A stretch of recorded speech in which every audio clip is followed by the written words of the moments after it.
வணக்கம் ரெஸ்லிங் வீரர்களே! இன்னைக்கு நம்ம இந்த வீடியோல பார்க்க போற விஷயம் கேட்டீங்கன்னா, லெஜண்ட் ராண்டி ஆர்டன் எப்போ வரப்போறார் அப்படின்றத தெரிஞ்சுக்கலாம். அது மட்டும் இல்லாம இத பத்தி நெறைய டீட்டெயில் கிடைச்சிருக்கு. அது என்னன்றத தெரிஞ்சுக்கலாம். இதெல்லாம் தெரிஞ்சுக்கிறதுக்கு முன்னாடி நீங்க நம்ம சேனல சப்ஸ்கிரைப் பண்ணி வச்சுங்க. இதே போல இன்ட்ரஸ்டிங்கா ரெஸ்லிங் பார்க்குற உங்க ஃப்ரெண்ட்ஸ்க்கு இந்த வீடியோ ஷேர் பண்ணி விட்டுட்டு தொடர்ந்து பாருங்க. இப்போ WWE பொறுத்தவரைக்கும் ராண்டி ஆர்டன சீக்ரெட்டா வச்சிருக்காங்க. ஏன்னா ராண்டி ஆர்டன் ஒரு லெஜண்ட் ரெஸ்லர். ராண்டி ஆர்டனுக்கு ஒரு ஃபேன் பேஸ் அதிகமா இருக்கு. அப்படிப்பட்ட ராண்டி ஆர்டன WWE சீக்ரெட்டா வச்சிருக்கிறதுக்கு காரணம் என்னன்னு கேட்டீங்கன்னா, 2026ல ராண்டி ஆர்டன் வேற லெவல் பெர்ஃபார்மன்ஸ் பண்ற மாரி காமிக்க போறாங்க. மீண்டும் Randy Orton top of the wrestler லிஸ்ட்ல கொண்டு வர போறாங்க.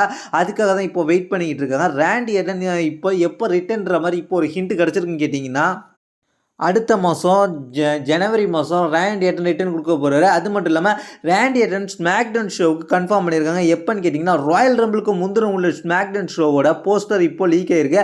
அதில் ராண்டி ஆர்டன் ஃபோட்டோ இடம்பெற்றிருக்கு. அந்த ராயல் ரம்பிளுக்கு முன்னாடியே ராண்டி ஆர்டன் ரிட்டர்ன் வந்து 2026 ராயல் ரம்பிளில் ராண்டி ஆர்டன் இருப்பார். இதுதான் 2026க்கு முன்னாடி உள்ள ஸ்மாக்டவுனோட போஸ்டர். அதில் ராண்டி ஆர்டன் ஃபோட்டோ இருக்குது. இதை பற்றி உங்களுடைய கருத்தை கமெண்ட் பண்ணுங்கள்.